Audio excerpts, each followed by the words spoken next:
Really excited about it.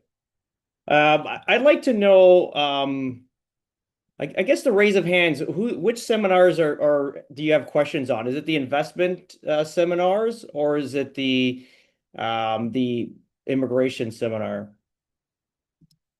If anybody could put some comments in there, I can read it real quickly. And we could even get you live if you really want, if you want to talk on this as well. We can get you on here as well. So let's go to the chats here.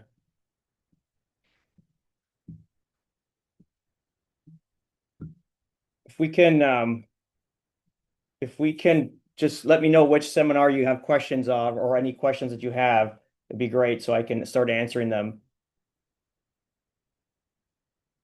Or if you want to raise your hand and ask conversation live, that's up to you. We'll let you get on here. I'll wait a few more minutes. We're still at 6:59. We've got a few more people to sign in. I don't know if you've been following the Florida weather, but it's absolutely perfect. This has been like one of the most perfect weeks in Florida regarding weather. It's absolutely great. Next week, we're going to get a little bit of cool weather, but again, in the afternoons, we're mid 70s into the 80s. So it's absolutely perfect. I actually got a tan. So look at that. We went to Daytona on Sunday, which was an amazing event. What a great place Florida is. There's so much to do. Like, Daytona, we've been watching that race for my entire life, and we got an opportunity to watch it live, which was so exciting. And then actually this weekend, we're going to go to the Fort Myers Rodeo, which is awesome. So nothing more American than both of those events, and hopefully get a college football game very shortly in the new year. Um, all right, we are at set. We're live at 7 p.m. right now. Let me, guys, if you want to ask a few questions in here, let me know. Just if you want to type in a few questions, and I can start answering. Because I really want to have as many people on in at the seminar as possible. This is why to kind of give you guys an idea of what's going to be taking place that day. So you can just type it in if you see it here. Or I can start going with the investment first, and then talk about a little bit of the immigration. Or if somebody wants to jump on and ask a question, just raise your hand and we'll allow you to get in here and start talking. Probably be more interactive if you did that and be more entertaining than just me talking, to be honest. Come on, who's brave enough? Come on, let's someone raise their hands. Let's get going here. Okay, so Leonardo's regarding the investing. Okay, great.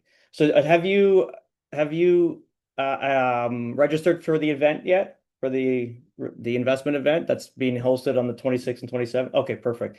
You said yes.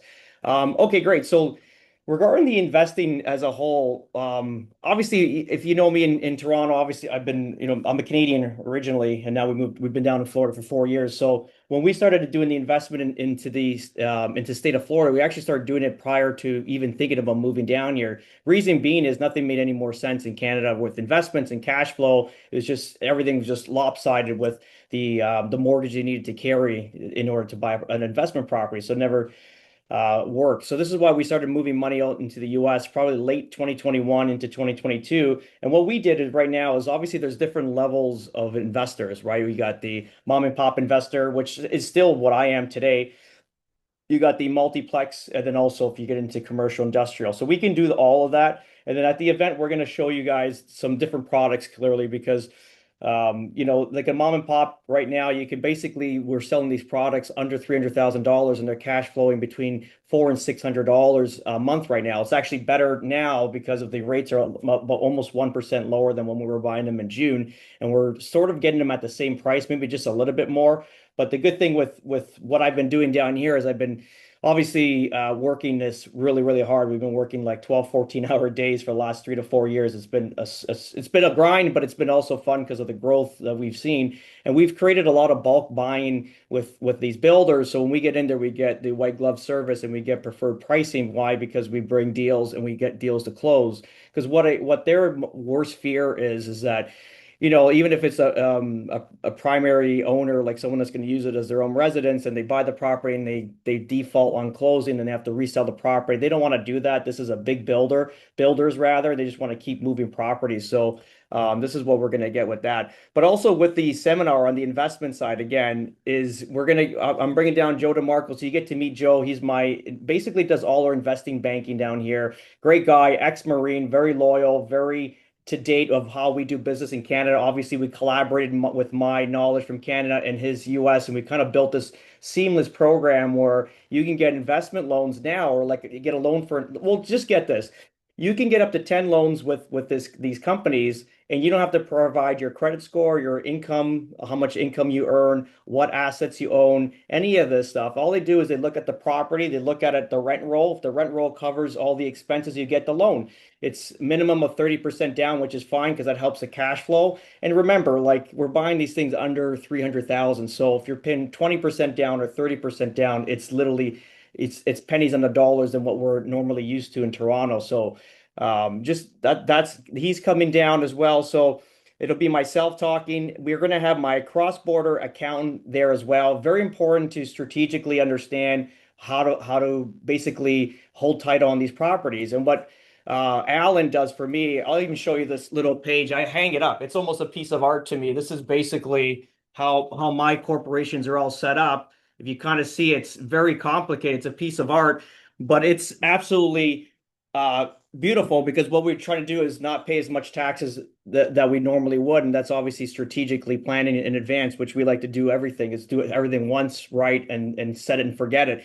And so Alan's going to be there. You'll be able to shake hands with Alan. He's going to be your go-to with the cross-border strategy, clearly with the taxation. And then we got Bruce.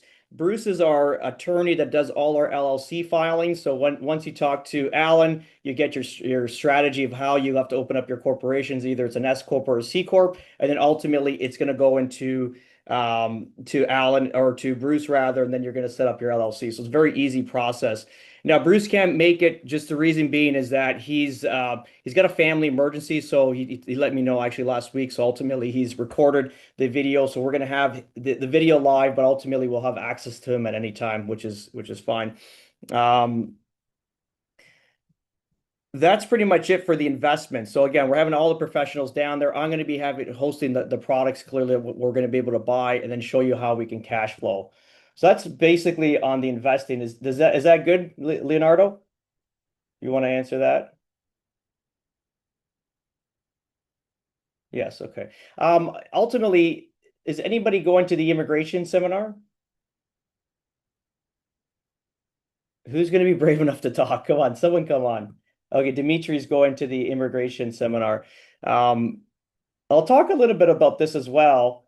Uh, Very important. So again, when we started this process, we did this blind in a sense. We had no backup. We didn't know anybody that actually has done it before us. It was very like new. Like when we told people we were leaving to migrate, leaving Canada to migrate into US in 2022, people thought we were crazy. Thought we were nuts. So ultimately, there was nobody to back on or ask any questions like we do now. There's a bunch of people like myself that have done it. And I'd love to be the leader on this as well because I feel like we're going to do the best job for people. But ultimately, now with all the information and what we're providing is we're a whole team that's going to be able to go from A to Z, and in America we say A to Z, and get you right through to the end with no hassle. So this is why number one, we changed the panel up. I have my immigration attorney there that's going to be there personally. So that's the lady that actually helped me get into the country. And why I have her on is because clearly I've used her, I've referred her, I trust her, obviously with my life because she got my family into the country. So it's very important for me to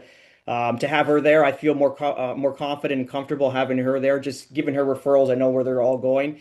And to be honest, if you look at the Indira that's going to be there, which is my immigration attorney, which could be yours as well. And again, you got to remember, I'm not making any money off of this stuff, guys. If you think I'm making a kickback on any of these guys, there's absolutely nothing. Because if you know, as a realtor, we have strict rules where there's no cash back. We can't get anything back in return as a kickback because it's illegal. And I'm not going to commit fraud and lose my license and get kicked out of the country. So the only thing I'm gaining on this is obviously clientele from the Canadian side. Obviously, if you got to sell, buy or sell, and then ultimately, if you're going to buy and sell in the United States through a real estate company or a property management. So as long as you get that clear, so any referral that I'm giving to you guys, not like I'm making any money on the return of that. So also, Indira is very intelligent. I love the way when I ask her questions, how fast I can get answers to her and strategies, which is very important, especially in such a fast-paced life today. I don't want to be dealing with, let's say, substandard people that just you don't want to cash in. I want someone that actually compassionate cares about the process. And we felt that with her, and I'll tell you why. Because Not too many people know about this as well, but when we filed the first time, we got rejected. And you got to remember, we literally drove down and we were not, our visa was denied and we had to reschedule. And I remember that. I remember sitting outside the consulate, the US consulate in Toronto, and okay, plan B. We made a mistake. It was a clerical error, and let's figure this out. Let's go back and hit them hard. Call Indira. Let's figure out a new plan. Let's get more money spent on the account and let's refile. And then we refile quickly because it was just a clerical error that we had to clear up. And we got postponed. We were supposed to go back in January and get this. Our January was our appointment, and it gets postponed until like March, which was kind of crazy. But ultimately, we got it done. So it wasn't like a straightforward thing where like we used her and then it was like very easy. It was obviously we had her for longer than what you should have an immigration attorney, and she was very helpful through the whole process because when you're doing the immigration, it's a very emotional process. I got to be honest, because remember your whole life's dependent on it. It's nothing to sneeze at, let's say. Like ultimately your whole life, your family, you're changing everything. So you want someone on the other side of that that's going to be fighting for you, giving you more ideas and more opportunity to resubmit or whatever you want to do, right? So that's why we have now Indira, that's our immigration attorney. She's going to be live. So you got to remember on the immigration panel, we have six panelists, me and Mike, obviously. So it's basically five of us flying in from the United States, and Mike's obviously stationed in Toronto. But so Indira's out here in Southwest Florida. She can help you migrate all through the US. It doesn't matter. As an immigration attorney, she can file anywhere. We also added, which was very important, and I saw this as sort of like maybe a blind spot doing the seminar back in October because what I felt talking to a lot of the people we follow up with after the event, not too many people actually made a move after. It was like they came and that was it. So we had it was about 150 people in 2 days and no one realistically made a move and it was little whatever. It's like, did we do something wrong? And I feel like ultimately we weren't giving them a proper path, and this is why we added the business broker to this. So Niv Bezetta is our business broker here, stationed out in Naples, but again she can get you any business in Florida. Important is that so look, for me personally, I built the businesses here. It's a lot of work. If you don't have the energy and the grit and the like nonstop, if you know me, I'm compulsive and I keep hammering. It doesn't matter, tired, cold, sick. I'm just keep going. If you don't have that endurance, you're probably better off buying a business. And to be honest, if I had the opportunity, maybe I would have bought a business now because it would make more sense if it was already operating, creating income, and had salaried employees. You're already like 3 years ahead of the time. Because remember, it took me literally 3 years to actually start making like positive cash flow. Like we started earning money right away in the United States because again, we're like relentless. But to be profitable was mid of last year. So that was like 2.5 to 3 years in order to make profit, where I actually saw my bank accounts rising rather than like keep shipping money in from Canada to offset all the expenses because we bled a lot and we put a lot into the businesses. So I think ultimately buying a business that's like obviously, like you want someone to look at and make sure it's a good business and it's actually doing the numbers it's doing. And that's why we put on the business broker Niv. And this is an idea I thought, like coming back from that event in October, where if Canadians were like, okay, I want to get an E2 visa and it's attached to a business that's already operating, it's you're already good to go.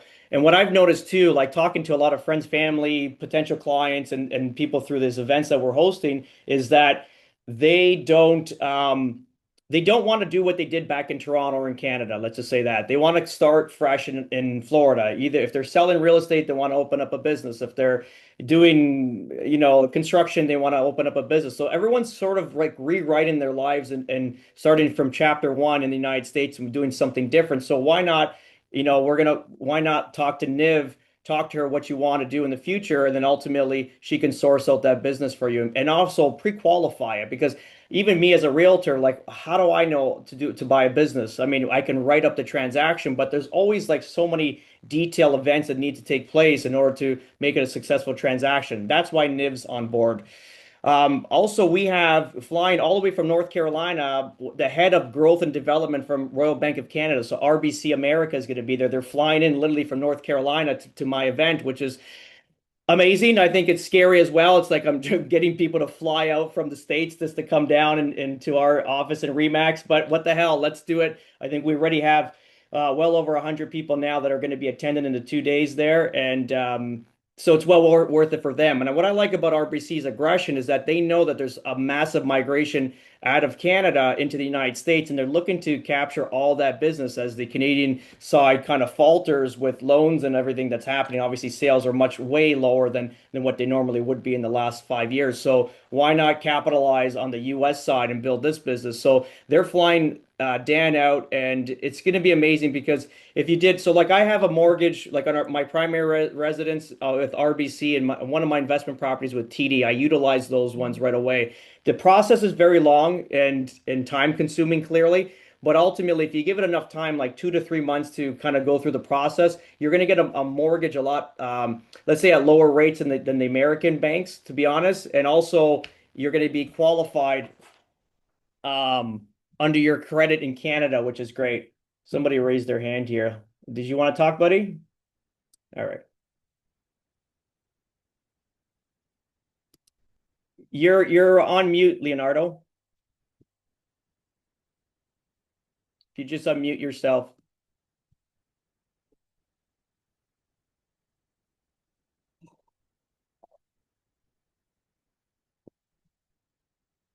You having problems with the mute there? Did you want to stay on, Leonardo? Just if you look at your bottom left corner, you should have the mute button. I'll leave you on. Just if, when you figure it out, just get on. I'll keep continuing here. But I appreciate you getting on as well, asking questions. Um, so that's cool with obviously Dan's gonna fly in, show you guys all that. Also cross-border banking. What I've noticed with TD and RBC, I bank everything TD. I gotta be honest. We do everything through TD with our corporations. Just easier for me because there's like a home branch in Estero down the street from my office and home. But ultimately, if you look at RBC, you can open up bank accounts on Canadian soil rather than TD. You need to be on American soil to open up bank accounts. So ultimately that's an issue in the sense if you can't make it down here, right? Oh, I don't know what's happening here. Okay, let's all right. Yeah, that's pretty much that. That's pretty much what we have there. And we also have Joe DeMarco is going to be there as well. He's going to be with our investment banking, investment loans. If you can't, let's see. So for me, for example, I'm what do you call it? Self-employed rather, right? So it's very hard for me to get multiple loans because we own so much property. So even out here now, it's important for me just to kind of have that relationship where we can do these investment banking loans. And to be honest, the rates are actually really relatively close to if you're a naturalized citizen in the US buying a secondary property. And I'll give you an example. Like, so a naturalized citizen in the US, right? So that's an American that's buying a secondary property. Their rates are about 6.8%. You kind of see how high our rates are here, and our real estate's still moving quite quickly. And with the DSCR loans that we have that we've coordinated with Joe, is as a foreign national, which what we're considered as not non-naturalized, is 7.1%. So we're like 30 to 40 basis points higher than a naturalized citizen, which is nothing at all. Because in Canada, when we went to B banks and we did investment loans in Canada, it was like 3 to 4% higher than, let's say, the average rate you would get with a primary residence. So with that said, this is like a really good deal for us going forward. So Joe's going to talk on that as well. And that's pretty much it for the panel. We're also going to have another Canadian mortgage broker that we normally deal with clients. He's going to be out there stationed. So if you have questions regarding your homes, if you got to do a cash refinance or basically break the loan, he can check in and all that stuff for you. That's obviously we want to make sure that we have everybody there um, that can basically help everybody out. Let me see if I can get Leonardo. Leonardo, did you want to talk? I feel.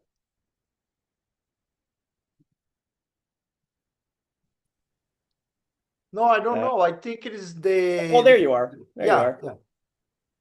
Hey, buddy, how you doing? I'm doing great. I just don't want to talk. I don't know my computer. Maybe send you. Oh, okay. Yeah, you raised your hand. Yeah, Do yeah. you do No, you? no, wasn't me. Oh, okay. Did you want to ask anything while I got you live? No, I'm okay. I've been in the previous seminar. I pretty much like a kind of know everything. Like a know pretty much what locate for.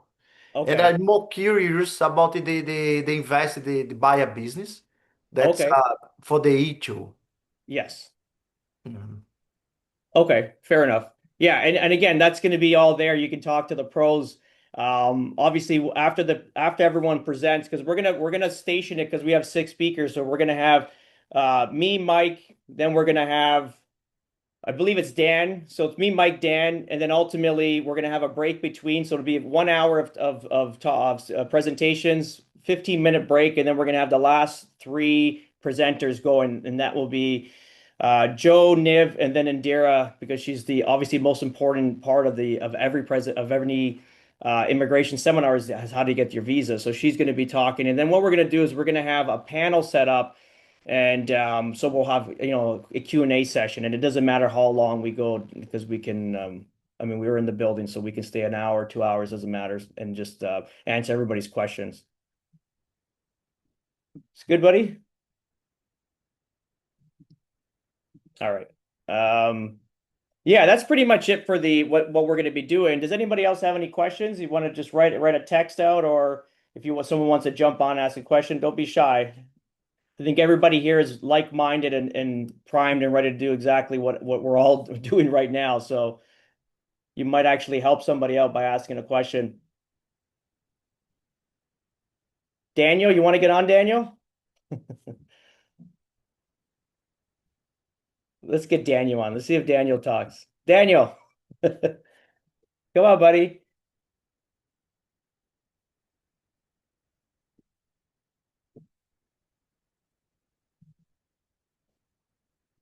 Yeah, so that's pretty much it. I mean, if you the okay, I got a question here. Why don't you get on, Dimitri? I'm gonna put you on. You can ask that live. How's that? Oh, that's good.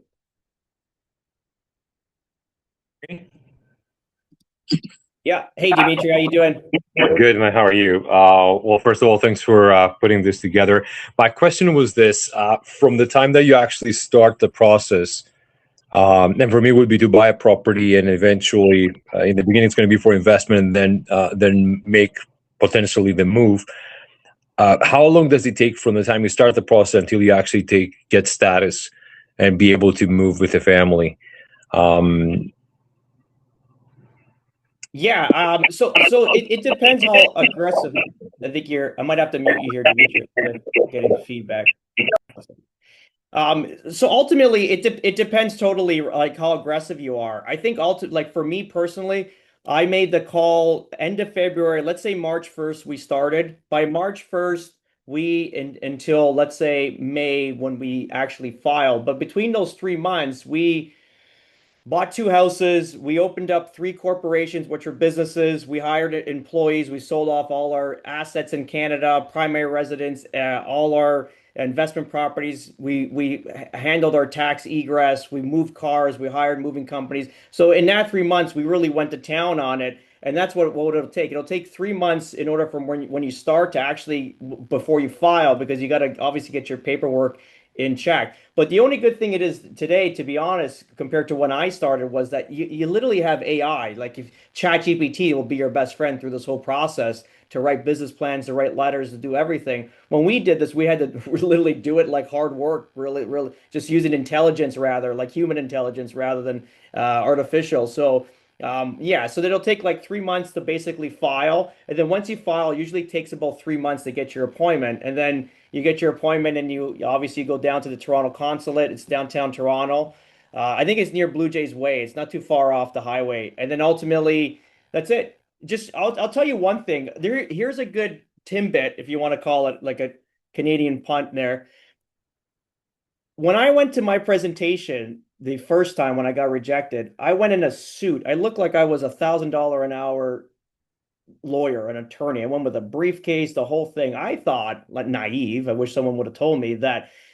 I thought we were going to sit in a room. There was going to be like one or two people like interviewing you based on your experience, your knowledge, how you're going to push a business and this whole thing. Like I thought it was a real deal interview. It wasn't. It was basically a stand-up kiosk. You stood up, in these glass kiosks. This is a really good. This is if you're gonna get something out of tonight, get this one. So it's literally a glass kiosk. You stand up. There's a little hole in the glass or the bulletproof glass, and you're speaking through it. You hand your documents underneath like a gas station, and ultimately they're basically proofing you on the spot. But it's very informal. I thought it was gonna be like a real grill and you'd have to really light them up and show you what you had, how you're going to sell yourself in the United States and how you're going to provide for the country. It wasn't like that. The next time we went, I went in a pair of jeans and my Canadian Goose jacket and a sweater, and we got accepted. So there's a good tidbit. Here, I'm going to unmute you now. Yeah, so that's basically it. So you'll just 3 months, let's say, to build everything up, and then 3 months to get your appointment. So let's say 6 months, but you should be planning pretty hard in that first 3 months. Okay. Thanks. Appreciate it. Yeah, no problem. Any other questions? No, not for the time being. I'll have a lot of questions after the presentation. I'm looking forward to it. Awesome, buddy. All right, I'm gonna disable your talking now. Thanks, buddy. Oh, we're back. Okay, great. Any other questions? We got one here.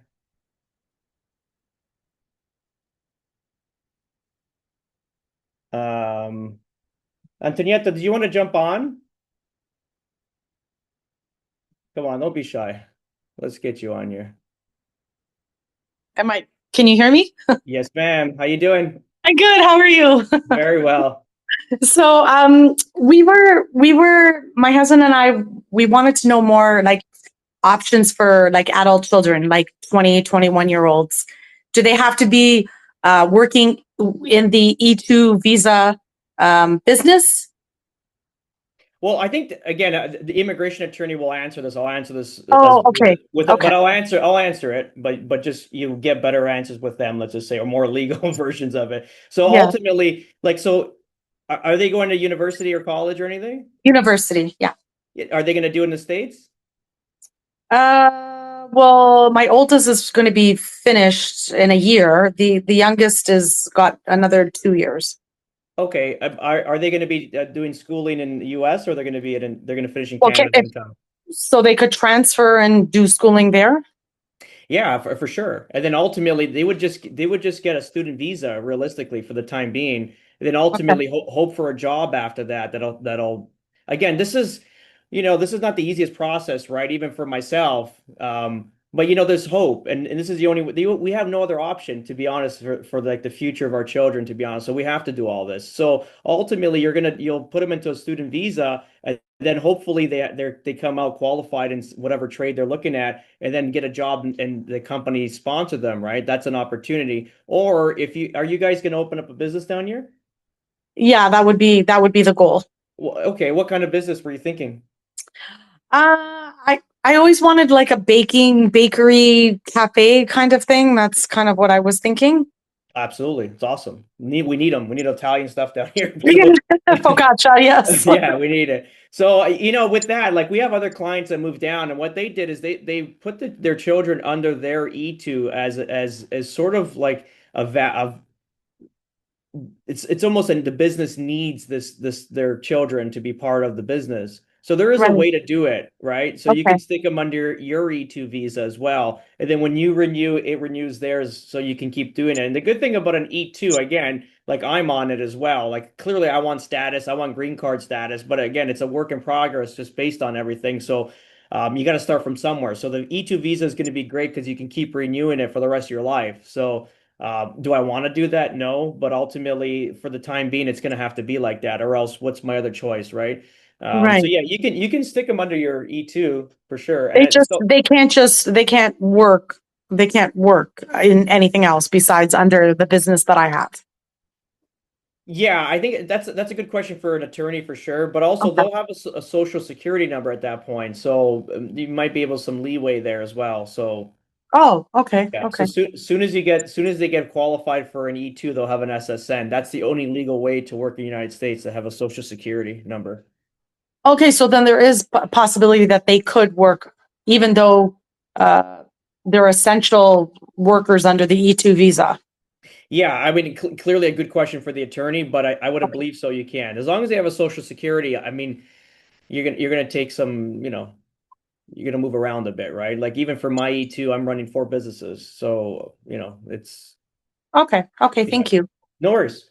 Thank you. Thank you for coming on. Appreciate it. Okay. Who we got? We have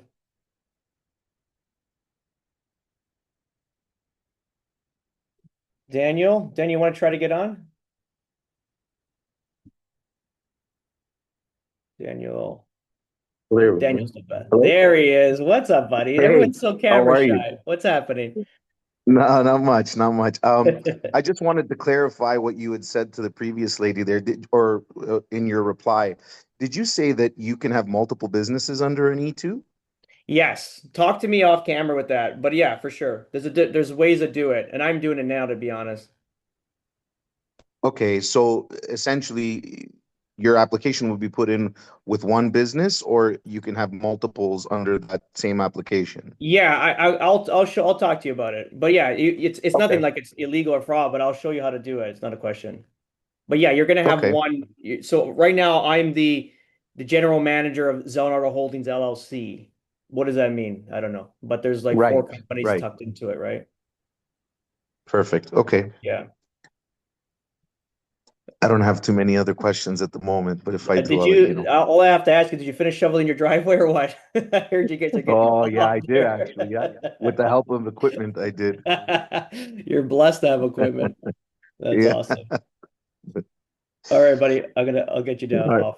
All right. All right. Thanks Thanks, for man. asking the question. Thank you. Thank you. Antonietta, so we have Vadim Valinsky. Did you want to jump on, talk about what you just mentioned? I'll get you on here. Let's Vadim. First of all, just wanted to say thank you so much for doing what you're doing right now. Oh, I Very good appreciate it. information. No, just curious. Thank I you. just actually someone was asking about AI, and if you look up any question, like you can ask ChatGPT to create you a detailed plan on how to make this move. It will give you all the steps, and it will explain you the differences between the two E2 versus L1. Curious, just like your thoughts on that. Like, what was the easiest way of doing it? Well, what depends? Like, what do you do in Canada now, if you don't I'm mind me a real asking? estate broker. Real estate broker? Yeah, Then you won't unless you own a big brokerage, then an L1 won't work for you. So you'd have to do an E2. got What it, got it, got it. what do you plan on doing in the States? Are you going to open up a So brokerage as yeah, well? I was of opening up a brokerage there as well, just to make it easier because it's what I've been doing for the last 9 years. Yeah. Oh, you see, you have to do what I did. We opened up a brokerage, set up a business, and then qualified it. That's it. Then we're just curious to know how's it like to sell real estate there. Um, which part of Florida are you thinking? Or is it Florida or Boca. Texas? Like Boca? yeah. Um, I had a great meeting yesterday with some investors from Canada, but, some guys with some heavy money that are looking to buy a lot of stuff now down here. And a lot of this, I call it the Woodbridge confidence. I can say that because I came from Woodbridge. It's that That's right. shooter mentality. But anyway, so it's everything's upside down here in a sense that what we understand in Canada, how we do business is very linear in a sense of like what property values are worth, what you can sell it for.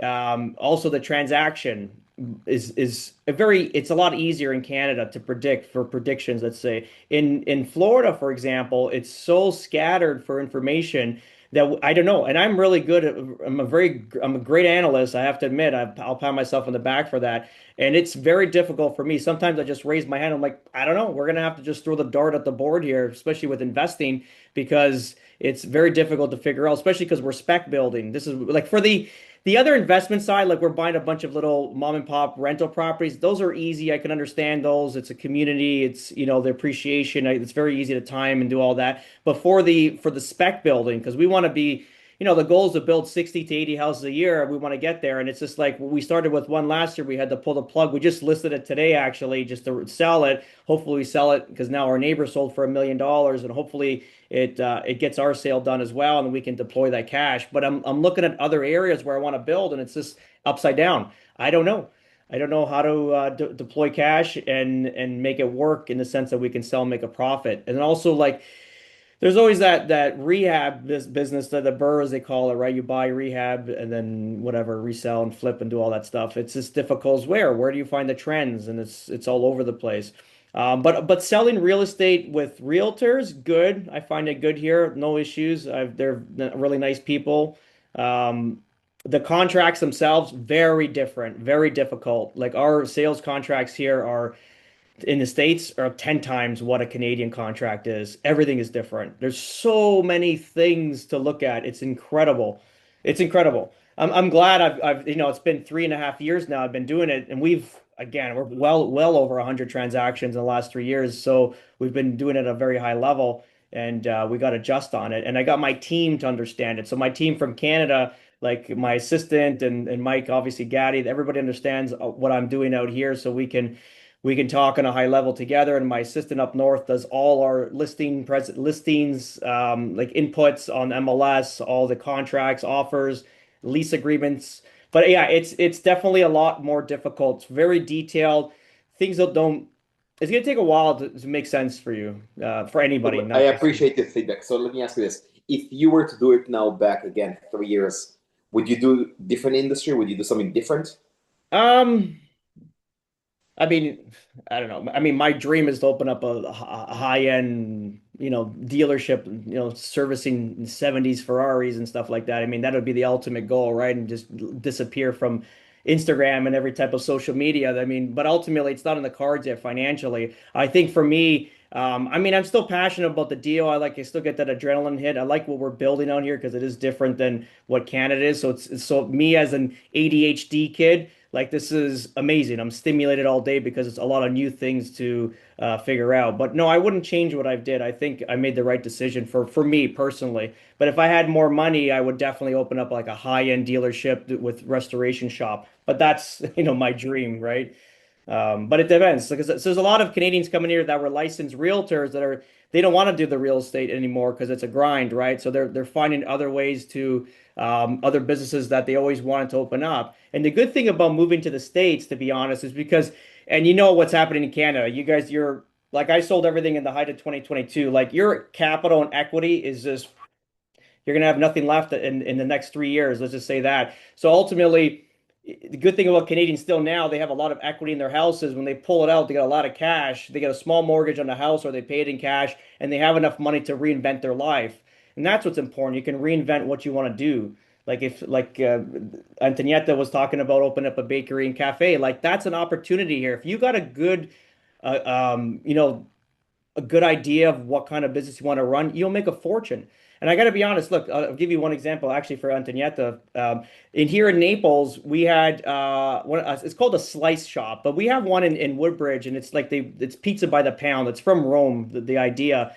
That thing is out the door busy. And that just opened up in August, and it's the biggest hit in the town because it's the first pizza by slice rather than you have to go get a whole pie. But again, just like these are ideas that have been around for 100 years or whatever, like 20 years of like, but you can bring it down here, especially to my neck of the woods in Southwest Florida, where it's still, I wouldn't say it's underdeveloped, but there's still like a lot of room for niche markets that you can bring in here and make a fortune. And that's why we actually picked this. Number one, for our family, this is the best place for me to raise my children for their future, and also great opportunity to build a life in the sense of financially, right?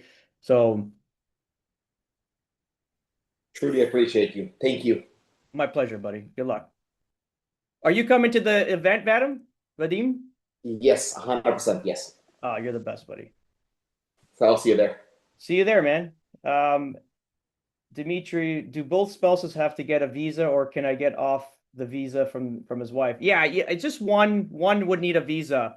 So, for example, I got my visa, and my wife she has her passport all done as well, like mine, and ultimately. She gets a social security number as well, part of my visa. And to be honest, she's actually a middle school teacher. This is actually hits it home for Canadians that are worried about Canadian education for their children or American education for their children. I can really talk on a high level because my wife is like literally infiltrated the system. So yeah, I think the Canadians' biggest concerns was obviously safety, gun laws, because guns are a taboo, and then also American education. If anybody wants to know about that, I can talk about that real quick. But for the American education, my kids were always in private school up in Canada, so we spent always a fortune yearly to get them a higher education. When we moved them out to Florida education and we put them into a chartered school, which is, listen to this, everything's upside down here. It's private without paying any money for it. So just let that soak in a bit. It's private school without paying for it. And so my kids are about they were when we got in from private school in Canada into this chartered school here in Bonita, they needed tutors to get up to pace because they were so behind. And now we look at my kids versus let's say some of our family members, the children around the same age, we're about a year, 1.5 grades ahead of them, almost 2 grades ahead of them in education. I mean, that's any usually obviously the mother clients of all our clients that are moving in, it's one of their main concerns is that, right? Um, does anybody else have any questions regarding like even just living in Florida? I think that's a biggie, right? I would imagine. If anybody wants to jump on or ask a question.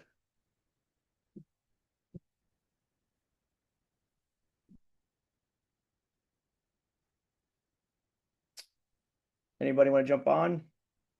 Anybody curious about gun laws and gun safety here? Because we are a Second Amendment state. Okay, Antonietta is asking with the gun laws. So I'll tell you this, as a Canadian, like guns are taboo. Even when I shot my first pistol, which is a handgun in Canada, because I did have guns there, I was shitting my pants. I got to be honest. It was the scariest thing I ever did in my life. But then you get used to it, clearly. It's like everything, but it almost seemed unnecessary.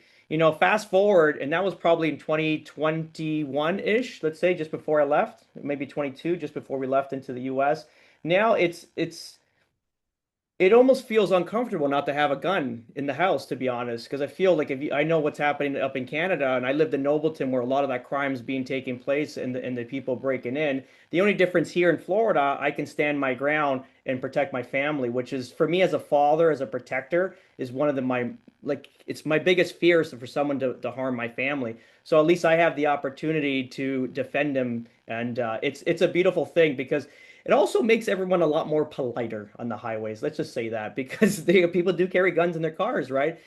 Conceal carry. I go to church on Wednesday. I remember walking out and the guy, how you doing, sir? And he pulled out his gun and put on his dash because he was driving off. It was, you got to get used to these things. But at the same time, I'd rather that man having a gun than, let's say, a criminal because that's the guy that's going to actually, protect the unprotected people with guns. Let's just say, you know what I mean? So it's actually I don't think I can live without a gun in the house. I gotta be honest. I'll say that now. And it's again, this is like 3.5 years in. Even when I come back to Canada, I wake up in cold sweats thinking that how do you protect your household with a spoon, a wooden spoon? Like it doesn't make any sense anymore, right? So I hope that answers your question. And you know what? Like if you look at the legal gun owners here, no, we don't cause any trouble. Like I have guns now as well because I buy them here as well, and we don't cause any trouble. And there's no break-ins. Like if you look at our community, I don't even lock my house door. I leave my keys in the car. Like no one's robbing, right? Because again, the gun laws are, you can protect your ground, so or protect your household. So um, it's good. You'll get used to it. And I had my wife come out to the not the driving range, but the shooting range. So she shot. I had my daughter come out when she turned 12, which is legal to shoot a pistol. I just got her like a 22 Glock, and just to kind of more teaching her gun safety because the last thing I would need is one of our kids to go to someone's house and not have experience with guns and know how to safely, like put it away because of maybe some unresponsive or not responsible parents. So my purpose with my daughter is to give her like education rather than my son when he's 12. I hope that answered your question, Antonietta. Um, yes, focaccia sandwiches, do that. You'll make a killing. That crude oil business you should do that here too because that'll do really well. Should I rent or buy after moving? I don't know. It's a toss up because right now the market, even though as the media is basically very negative up north, and not just in Canada, it's like New York, Chicago, California, a lot of these Democratic states that are losing a lot of their wealth to, let's say, a state of Florida, state of Texas. So you're going to see a lot of negative information being bombed there, and I know that because as soon as I land in Canada, because I have a dual SIM phone, it's literally the propaganda that just attacks you. It's like insane. It's like all anti-American. It's just like, where did this come from? I didn't see this last week or before I left. So it becomes very anti-American real quick. So with that said, regarding the houses, I don't think you should be renting now. Um, because the market isn't an uptick. I know in our corridor here in Southwest Florida, we are starting to gain appreciation, and this is the first time in about a year and a half to 2 years we'll see some appreciation going forward. So you're probably a good time to buy now and then hold it clearly because you're gonna get into some appreciation. But something to get used to. We don't have like massive appreciation, let's say like Canada did. So Canada had that crazy, growth hormone that it had. It was literally the market was on steroids. And then when the steroids stopped, it was a floppy old man. That's what happened. And then the good thing about the States is that we have incremental, let's say, appreciation, which is gradual, which is really good as an investor because we can keep buying investment properties at almost similar prices as we're going and have the rent catch up with the actual values of the property. And as the rents come up a bit and the houses go up and the rates come down, everything kind of stays level where you can still make cash positive opportunities with investments. So we feel, and I got to be honest, because in Canada, if you see what I was trying to do out there, I literally worked day and night to kind of get where I was. Obviously, I had nothing. I grew up with nothing in the sense that my parents never. So everything we did is between me and my wife, blood, sweat, tears, and they say a couple beers. And we worked so damn hard, and my goal in Canada was to be a builder developer. Like I assembled 3 parcels of land. I was going to build 14 townhouses. Then we couldn't build the 14 townhouses because timing changes. By the time the permits come, the market's gone. Then I'm like, okay, we'll buy some spec lots. We'll create some lots of one of the houses we bought, and that was going to be our first project. And then that didn't materialize because of timing and market and a whole bunch of crap. It's like you never have an opportunity there to actually have growth. The first time in my life, I mean, I'm 44 now, so let's say I got out here when 41 and change, is I have wind in my sails. Every day I come to work, I feel like there's growth, some sort of accomplishment. Even these little webinars, like these are like huge for me because I would never have done these in the past. So there's always what I feel like America does is it pushes you to be better. So it's like when you're in Canada, it's like playing in like third division hockey. Then when you're out in America, it's like playing in the NHL. You're really dealing with it and you feel the energy. And I can imagine like being, down in Manhattan and in those big buildings, the energy, because I feel it here and we're in like a really chilled environment, but I can feel the energy every day where success is just, like an arm lengths away, which is awesome. It's a good feeling to have. Dimitri's asking, is there still strong demand for short-term rentals in Southwest Florida? And would you go short-term or long-term rentals with your investment properties? Yeah, I'll talk to you about this because I have experience on both of those. Short-term rentals and Airbnbs are I'm going to say it, the dumbest thing ever. They make no money at all. If somebody's trying to sell you an Airbnb or a short sale, you should probably lose their number because they're selling you crap.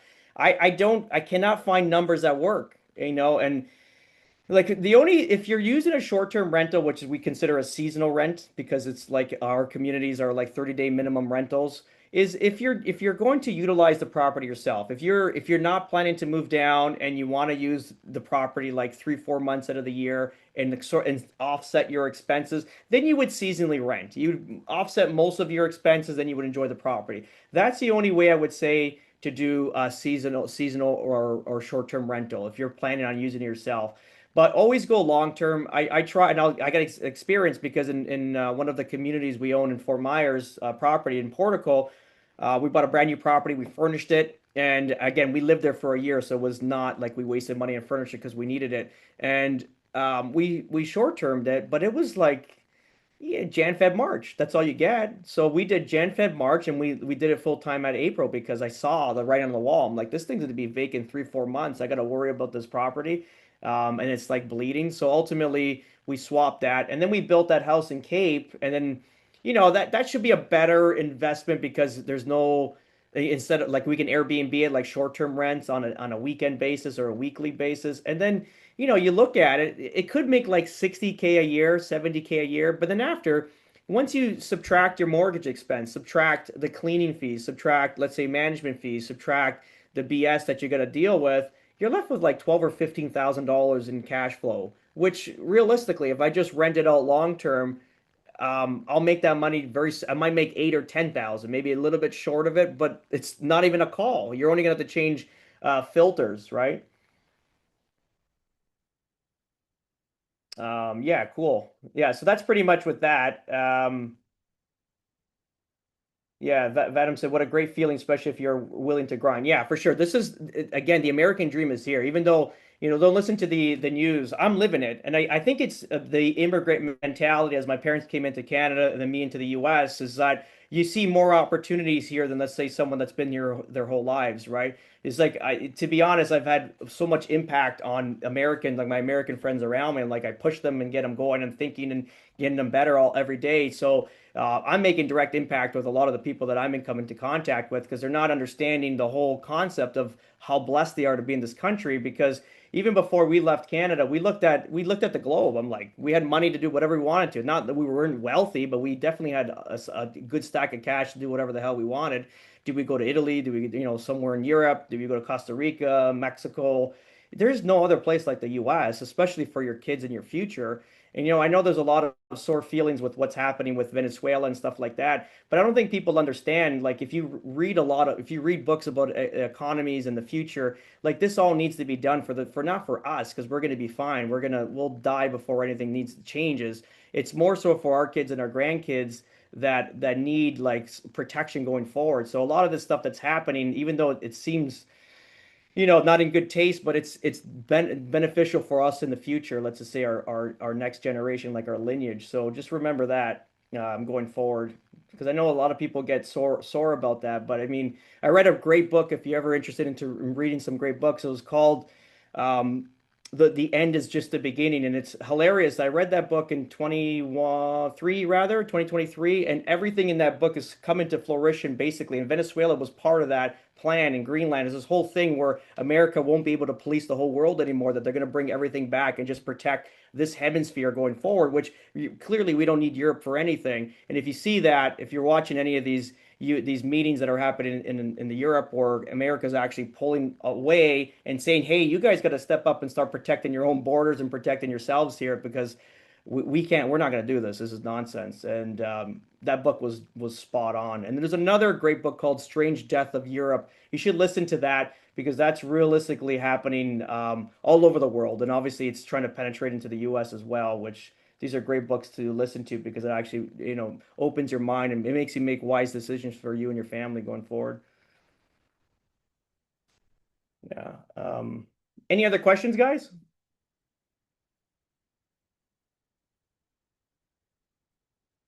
Also, like friendliness down here. Again, I'm in Southwest Florida, so it's going to be way different than the East Coast and South Florida. But salt of the earth, nice people. Like I've never met so many nice people in my entire life. People that hold the door for you, they wave at you every time you drive by, and especially in our community, we wave at them. It's yes, ma'am, yes, sir. Very polite. Everyone in church on Sunday. It's the dream, clearly, for my family. This is like living in Canada in the 80s. I think that for me is always going to be a memory in my mind growing up in the 80s. It was such a golden era for me mentally. Maybe everyone has that in a different generation, but for the 80s, it seemed like everything was so good. I remember just, like you weren't scared about safety or security or like someone breaking into your house. We were kids at midnight running around the street in Malton where we grew up, Nicky Nine Door and a whole bunch of stuff, having a good time as kids. I just still remember that. And I feel my kids are never going to have that anymore in Canada. So that's why they're flourishing here in the United States. And that's another thing I should talk about. If you got children looking to move to the States, they flourish here because everyone is like-minded. So again, depending what reasons you're coming down here, but I'll talk for us, like we're very like-minded and connected. So we flourished, right? And the kids have flourished in whatever disciplines that they're in. My daughter's in competitive dance. She's really kicking ass. My son's in soccer now. He's starting out.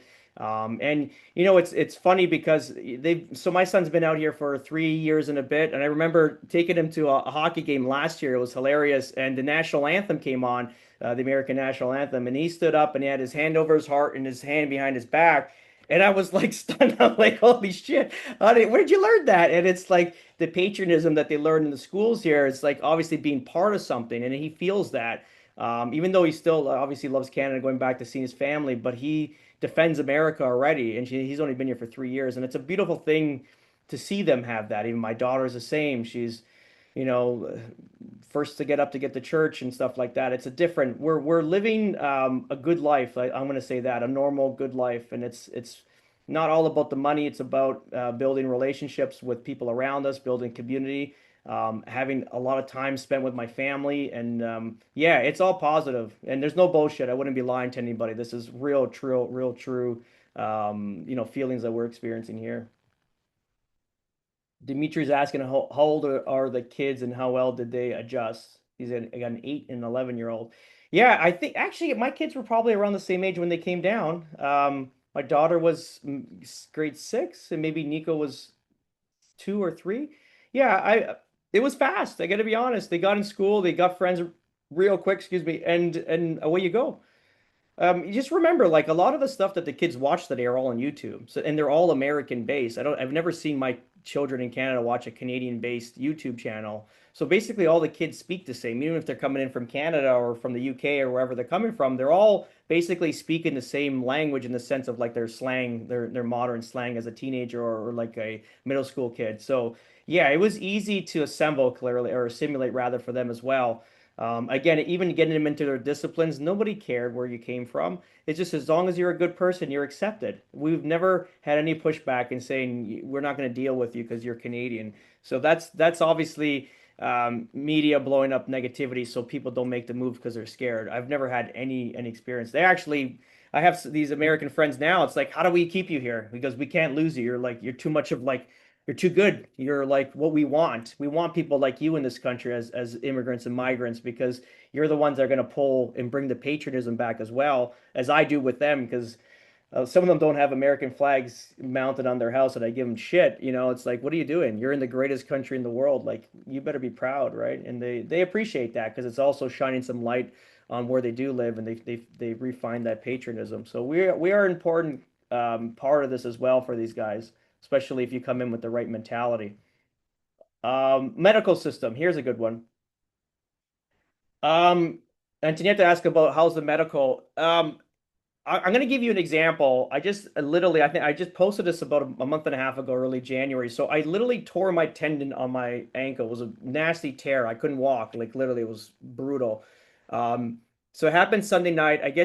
We have like different divisions of like, hospitals here. There's the hospital where there's a hospital, then there's emergency. Then there's like separate buildings called urgent care where if it's not an emergency, you don't box up and take up room in the emergency where someone really needs it. So we go to urgent care. I got an urgent care at 7:45. I got written up by like 8. I got in a room by like 8:15ish. I got my, there's a nurse that comes in, checks your blood pressure and all that stuff. By like 8:30, I was doctor comes in like at 8:45. He talks to me a little bit. It goes, okay, we're gonna send you for X-rays. I'm expecting, like, do I gotta come back? And he's like, no, just walk down the hall. Go down the hall. Someone's waiting for you. X-ray everything. I go back to the room. I'm like, okay, it's probably gonna take a half an hour, an hour. 10 minutes later, X-rays come. Doctor comes back. He said, good news. It's not torn. It's like whatever. It detached from where it needed to be. It was pretty nasty to be honest, but he gave me what meds to take. He gave me a booklet how to like whatever like movement to get it working again or like to improve it through PT. And I was on the road by like 9 and change. I made it actually to my Zoom calls that I have every morning at 9:30 with the team. So just to tell you like that, it's quite amazing how fast the system works here. And even MRIs, like you can get an MRI in 1 or 2 days or even the same day. And like some of these things, they only cost you $150 out of pocket. Even like um, healthcare to be honest is or like insurance rather, family of 4 I paid $1,200 a month and it's up to like $5 million in coverages which we're happy because that covers everything and beyond and low deductible like you would a car and then that's it and then you have these out-of-pocket stuff like an urgent care was like $75 $100, nothing crazy, right? And then like what we kind of again we have to always wrap our mind around what we did here because we always think that Canadian healthcare is free, which it's not. It's basically you're paying for it heavily in cash. Like I'd love to know how much percentage of our taxable income is being put towards healthcare and the shitty system that we're getting because I saw that with my dad when he had his massive stroke. It was horrendous. I thought we were in Mexico, but not even in Mexico City, like a village in Mexico. It was a terrible thing. I couldn't believe this was like Canada and we're paying a fortune for it. Um, So ultimately, I think it's a better. It's not. Is it perfect? No, but it's definitely. I feel like it's a better system for me anyway. Clearly, if you're coming in with a little bit of health issues, you're going to get charged. Clearly, but it's a good accountability to stay healthy. That's for sure. Oh yeah. Oh, Daniel, he seconded that. He goes, medical system is very quick. My mother broke her foot while in Florida. They made her wait 15 minutes and apologize for the wait. Like 15 minutes. And that's what he said. X-rays cast back home in a flash. So thank you, Daniel. That seconds it. So that's again, a lot of the stuff that we were told is basically a bunch of bullshit, right? And I love that I'm, preaching the word in a sense where it's like I'm the canary in the mine shaft, right? And again, not much bullshit that's going to come out of me. It'll be honest. Either it's going to be good or it's going to be bad. It's going to be one or the other. I'll tell you how it is. Dimitri asked, what's the personal tax, business and personal tax? It depends on how much you make, clearly. Like right now, we're on a heavy burn because, mind you, as of June last year, we became profitable, but we got a lot to write off. So I don't even know what our percentage is right now, just based on where we are on the write-offs. But they're much lower. I mean, at $500,000, you're like 15%, like, corporate tax. So, and I think even personal's up to that. I think it's between 500,000 and 10 million. It's like a 15 or 16 points on a corporation. So it's very healthy. And also, there's no state income tax as well. And another thing with tax, just think about this, like our sales tax is only 6%. Like a lot of the times I buy things, I'm always like, did they forget something? That doesn't add up. Now it makes more sense to me because we're used to only paying 6% sales tax, but everything seems so much more cheaper here. Obviously, when you're making US dollars, like your groceries are. I remember a short story there. Like my Gaddy, my business associate in Canada that takes care of our Remax office. He wanted his mother-in-law asked him about Andy's lettuce. Like it's so expensive, it must be an issue at the plant or whatever the farm. And Andy's is, three heads, three hearts of lettuce, whatever it is. They're in from California. So in Canada, that was 9.99 at the time. I think it went down now, but it was 9.99 like about 3 or 4 months ago. And I went to my grocery store just to kind of like see what it was because he asked me to do it, and we were paying 2.99 for that same bag of lettuce. So think about it, we're like 70% less expensive on just on the lettuce. And then also for meat, I remember last year in July, we went up to did our mastermind meeting that we normally do. I went to go buy steak. I literally, because we stay overnight in an Airbnb and cook or do our own stuff. But I picked the steak up 2 or 3 times and put it back on the shelf. It was so damn expensive. I couldn't believe it. And I'm one never to look at price tags. And I couldn't believe it. It's just how are people surviving? Like it doesn't make sense. Like you're getting squeezed every which way. And another cool thing about Florida, I got to be honest, what a cool state. So during school, so back to school specials, you don't pay any sales tax on anything related to school. It can be pens, binders, computers, paper, whatever it is. It can even be knapsacks, whatever's attached to a school, attached to school, going back to school, it's no sales tax. Okay. When you get out of school in the summer, because we start our like spring, like our summer break in end of May, like we break a little early because of the heat and all. Um, you have no sales tax on anything that's fun. So they're not going to charge you tax at anything you're going to have fun with. And Canada would charge you extra tax because they know you're going to buy it. Here it's like, no, we don't want to charge you. You want to buy a Sea-Doo, you want to buy a canoe, you want to buy a fishing rod, you want to buy a shotgun, a rifle, whatever it is, a hunting rifle, a crossbow, a tent. You're not paying sales tax on that during the summer months. And also even events, like there's so much, like how great is that? And then hunting season, because obviously we're in the US, so hunting is a big thing as well. And you don't pay sales tax on hunting, whatever you need for hunting, basically hunting equipment. So it's kind of beautiful that you feel like you're paying tax, but you're also getting like it's like appreciative as well. And that's why a little bit of wind in the sails as well, because that's amazing. Like you're not paying tax on stuff that you really want to do.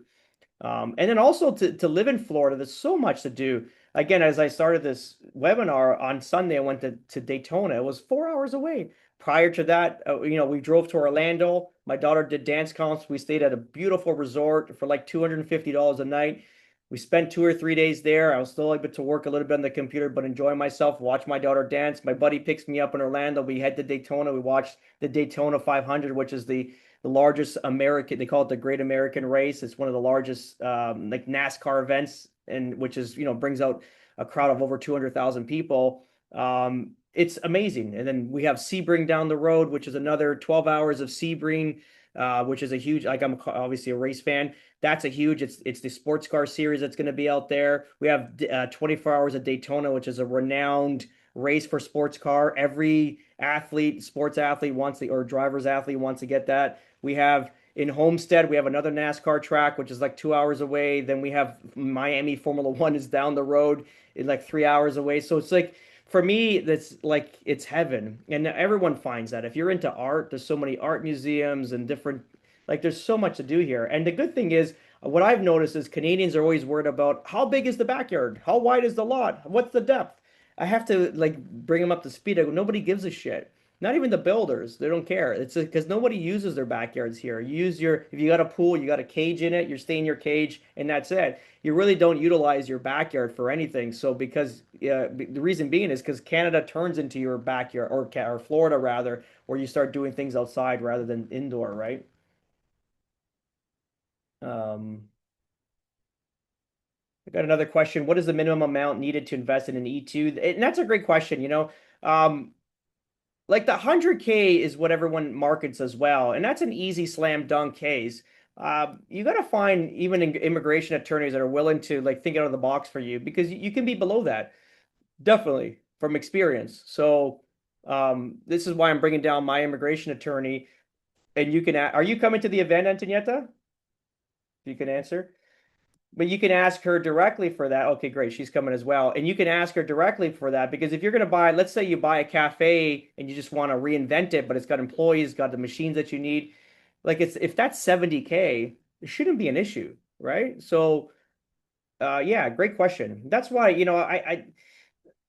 when people don't want to use too much time to and energy to kind of like get the best deal for your client, it's always an issue. And this is why even my immigration attorney, we've kind of added her to this panel this time, is because I want out of the box thinking. I don't want to slam dunk. I want people to work. We got to work. We got to work smart, intelligently, and then ultimately get these things done right. So yeah, great question. Definitely, you can get it under 100K. That's it, guys. We've been yakking for about an hour and 5 minutes now. I hope you're not tired of me talking. It's crazy. If you have any other questions, let me know.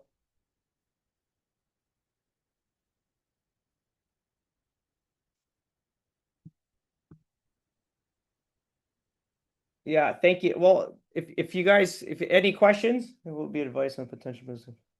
Will there be a lot? Yeah, yeah, for sure, Antonia. There's going to be definitely advice on a potential business, because while I'm busy, I'm bringing my business broker down. Her job is not to sell real estate like I do. She just sells businesses. So she's going to be able to talk to you on a high level on how to acquire businesses, what to look for. She's going to be your strategy. This is a strategy team. We've built a strategy team, and this is what it is. We're doing this very like intellectuals rather, not as cavemen. So we're going to be able to talk to everybody here and get a great plan going. And then if you guys have any issues with these referrals in the future, please let me know, because again, my name's attached to all this because these are my events that I'm hosting, and I don't want to be guilty by association. Let's just say that. So these are all handpicked by me right now, the people I've dealt with and trust. So this is why they're all going to be on this event. But if there's any issues in the future, I'd love for you to message me directly and tell me your experiences, because again, we're trying to better everything. Every day we're trying to better our businesses. And if that's adding new team members and deleting old ones, that's something I got to do as the leader, let's say, or the lead rather. Because again, we're in this for a long term. This is not a dine and dash, business that we're creating in here. And again, remember, I'm a real estate agent and a real estate broker and a property management company and a developer, all things real estate. This is I'm just very passionate about what we're doing here is because of the advantages that I'm seeing from my family that can be passed on to your family. So hopefully this helps everybody, and everyone has a great life. That's what we're hoping for.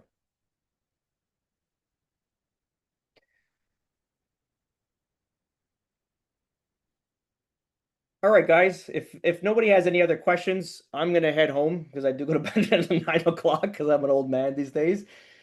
But if you have a question, pop it up there on the chat, or if you want to jump on the screen, we can get you on live.